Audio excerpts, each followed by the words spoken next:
to like the creative feminine energy. And I'm like, I think that part of my business work, just the events that I create, and I'm tapping into it there. Yeah. Do you find that also, that even though you might be working in what other people might call a more masculine type job, or working more outside the home, do you feel like it taps into your feminine side at all? Yeah, because even when I do real estate, I still deal with people, and a lot of women that invest with me. And for me, again, it's about connecting and impacting and helping them. And everything I do is from my perspective, from my, feminine. Right. Meaning you don't have to put on a masculine hat to go to work and then put on. It's not me. Right. It's not. It's funny because a lot of people think, oh, she's tough. She's a business. Like, yeah, I could. I know exactly who I am.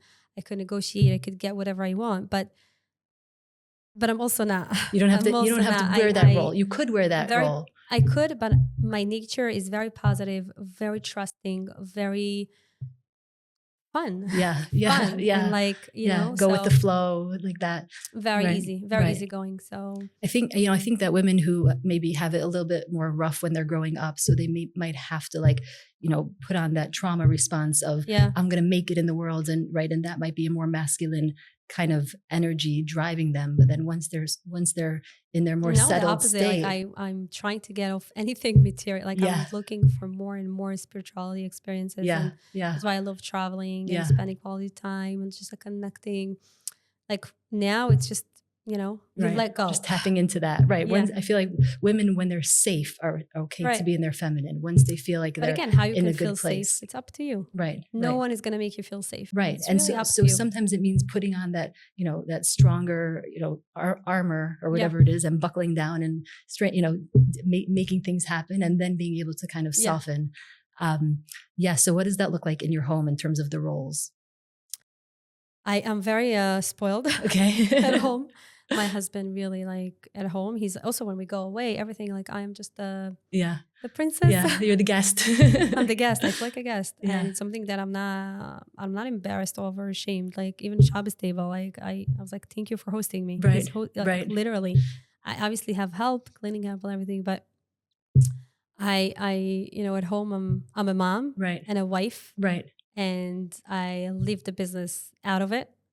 And then when I'm working, I do whatever I have to do. But at home, that's my safe. It's your safe place. Spot, and I just could be who I am. What was it like when you had maybe less money or less help, and were you able to kind of settle into your feminine even then, or was the dynamic the same, just with less money? It was much harder. Yeah, I wasn't always like that. It was much harder. I was frustrated because, for me, again, there's other people who are more simple and less ambitious. That could settle for less.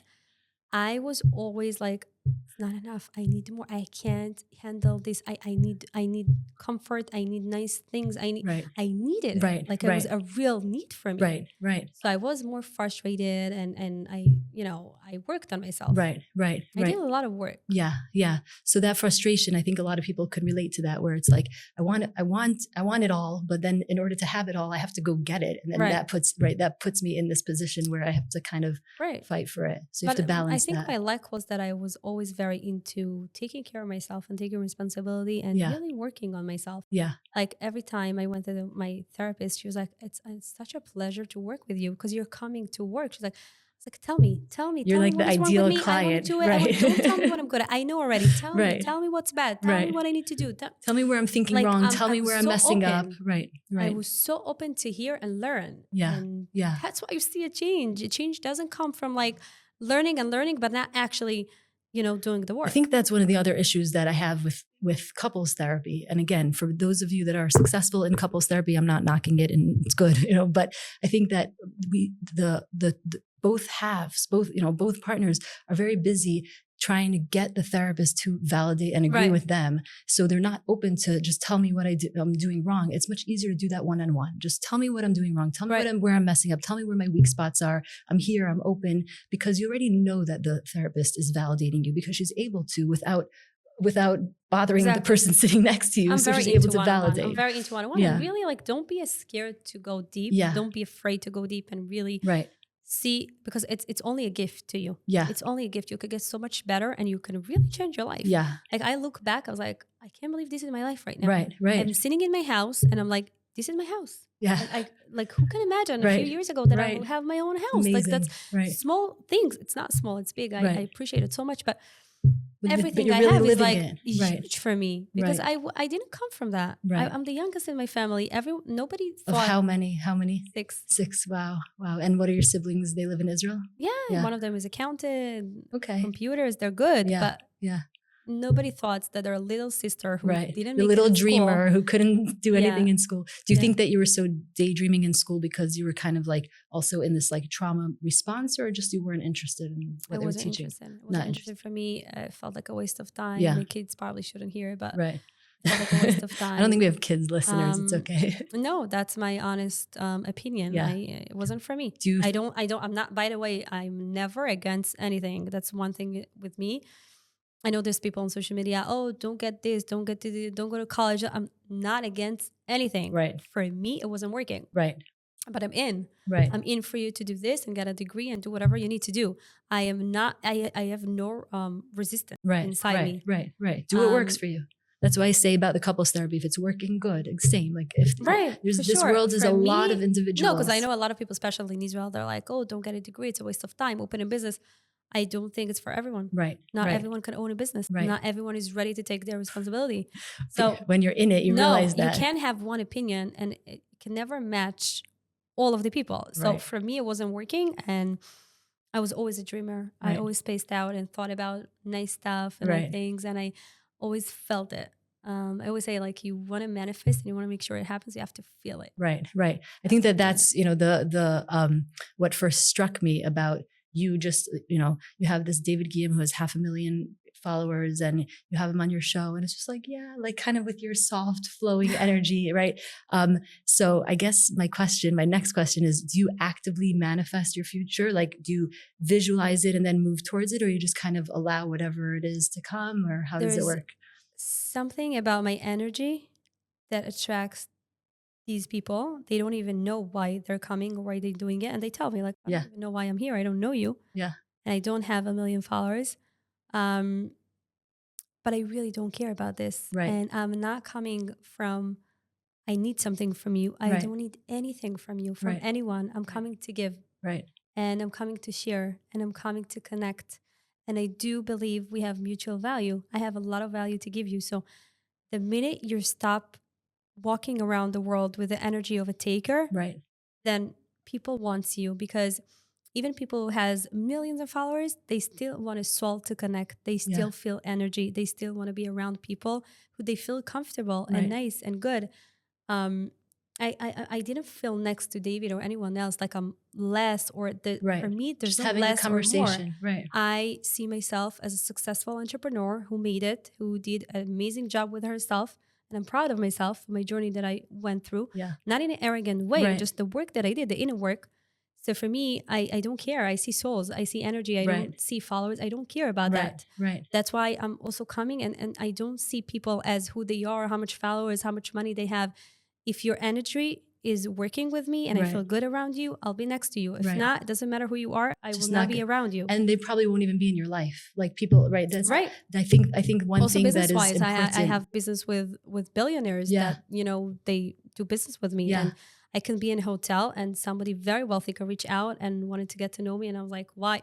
Energy. Right. It's an energy. They don't care. They don't care. People really don't care. I think that people listening should recognize this, that if there's somebody in your life that feels like you don't like their energy, or they feel low, or they feel icky, question yourself. And I'm saying this humbly, question yourself how that person is in your orbit, because generally speaking, like water matches water, energy finds its own energy. And if there's somebody that you think doesn't belong there, you have to question either maybe not to kick them out of your energy, but to ask yourself, what am I bringing to this table, or what am I bringing to the world that's attracting this kind of energy? Especially if you see it over and over. If you say, my mother's crazy and my sister's crazy, my aunt is crazy, my uncle's crazy, and my neighbor's crazy and everybody's crazy, right? To just question, maybe this is something that I'm bringing into my life and I'm attracting into my life.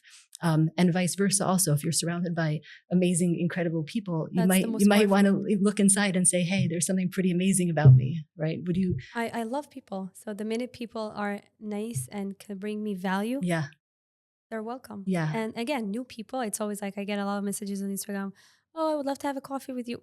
I had already coffee. Right. I am good on my coffee. I had so many coffees, but let's see if we could help each other. Give. You have something to bring me. Right. I don't know you. I have enough friends. Right. I have family that I have to give a lot of energy to. Right. And I have my business. So unless we're doing a deal together or a right. business together or something mutual or something creative or something, clear my time to you.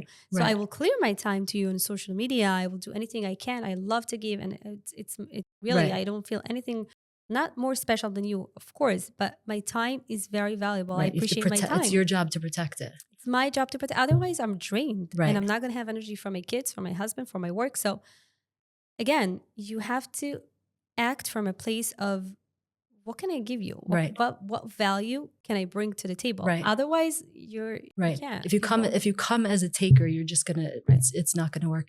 But I think that people are afraid. They're afraid that they're gonna give of themselves, and then they're gonna just be, not rewarded or whatever it is. And so I think that there has to be that love of giving first. Like, what value can I bring? And then stay hyper focused on that, right? For the love of giving, for the impact that you talked about. So there's two things. You have your charity. I will give, and I will decide how much charity I want to give and what I want to give, if it's my time, money, whatever it is. Right. But then other things, I have to protect my boundaries. So unless you have a business to give or a value or something that I could benefit from, I can't clear my time and meet with you. I can't. Right. It's not realistic. No. How did you? I'm not expecting also people to do that. Did you learn the hard way how to protect your boundaries? No, actually, or you actually were always good with it? My husband told me the other day, he's like, how did you have it like in the beginning? I never bothered people, and I never reach people from a level of like, I need something for you, help me. Right. Never. Something and I don't know how. Intuitively, you just knew. I had it in me. I knew it. I knew it doesn't make sense. Right. What do you mean? I'll message someone, help me? I need help? Right. No. Right. No, I will find what I have to give. What is my talent here? What is my gift? Right. And then I will come with an offer. Right. I will never reach a person with like, help me, do you mind? I have a, no. I guess because you learned that young, so young that everybody's just making fun of your vision and your dream, and nobody's really supporting you. And so I'm not relying on anybody. No. Right. No. I think that's like one of the huge takeaways that the audience could take away is you could be a victim, you could blame other people, you could rely on other people, or you could recognize that God's given you every single thing that you need to be successful inside of you. Right. He's not giving you everything that you need to be her or to be him. He's giving you everything that you need to be you. And so what strength do I have right now? Right. And what resources do I have right now, not after I take another $10,000 course, right? People always think they need another degree or another course because they're looking at There's a lot of people who's going from course to course. Because they're looking at other people, right? So it's how do I become, right? You're looking at somebody and say, how do I become that person? You don't. How do I become my best self? How do I expand? That move is right there. There's a move you can make right now. You have to fall in love with yourself. Really. There's no one like you. And how do you fall in love? You're just becoming, and you start acting like the person you want to become. Right. Starting with this and inner work. You gotta do the work. So that answers the question. I asked you kind of if you actively manifest or if you kind of just are, in the state, but I think it's one and the same, which is that when you act like your future self, who you want to be, your future kind of just every time I have brings a situation itself. And I need to respond or act, I'm like, am I really acting from the person I want to become? Right. Is that what she's going to do? And that's my answer. Right. Like, how does she behave? How does she respond? How does she answer? Yeah, and again, I'm not perfect. I'm always going through, I make mistakes, but the one thing about me that I know that I will always take responsibility and apologize and learn. Right. Learn. And that's Right. So any examples of things that maybe you felt were out of reach, but you dreamed about them and then they showed up in your life, people or situations, things like that? Yeah. I've done some deals with people that I would never dreamt in a million years. I don't think it's true to say that, because I did. You have to be able to see it for me. You have to be able to see it. But I was still afraid. But it happened. So after that, after a few times that things like that happened, I was like, okay, I'm gonna manifest this more. Right. And it happened. Yeah. Like you can, like once you saw that just dreaming it is enough, then you could start actively doing it in an active process. I had this with my house. When I purchased my first house, that the home that I'm living, it was a really hard time, like liquidity. I didn't have the money. Yeah. But I really wanted the house because we were living on a rental that's it. I had enough. Right. And you found the house, like the one. Every day I went to this lake and I did this meditation, and I felt how is it to walk inside with the grocery shoppings, with the car, like every little detail. And then a house came on the market and I put an offer. Yeah. I didn't even tell my husband. I told him after. I was like, by the way, I put an offer on the house. He almost fainted. He's you like, knew what did though. You do? You already knew, right? I knew this is my house. Yeah. And I didn't know how I'm going to close. I didn't know how I'm going to close. And every day after I picked my kids from school, I used to drive into this block and I used to sit in the car with my kids. Mine. I'm coming home. They thought I'm crazy. Right. I used to meditate and I used to like close my eyes and okay, now I'm parking in the driveway and getting out and getting the house. And I used to like vision how the house looks like, how I'm even screaming on my kids in this house, and like every little thing in like I felt it. Right.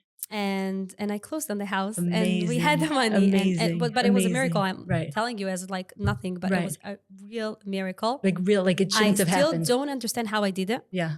I have to say, by the way, that one of my friends, partner that I had back then, really helped me. Yeah. But again, that's Hashem. That's God. That's Hashem. Right. There's always going to be what you could point to. So much. Right. And I am so like. So she got to be the shaliach from Hashem. She got to be the shaliach, and she was amazing. Right. She helped me so much.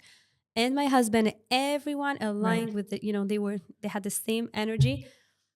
But you went into it, right? I think that you got to know it and believe it, and then you got to feel it. And then the step that my understanding is you have to feel it so much that you're already there. So then you have to feel grateful, right? Yeah. So you move into that state of gratitude. That's step 3. So like envision it, feel it, be grateful for it, and then like leave it. But that was a work. I really worked every day, and I used to meditate and.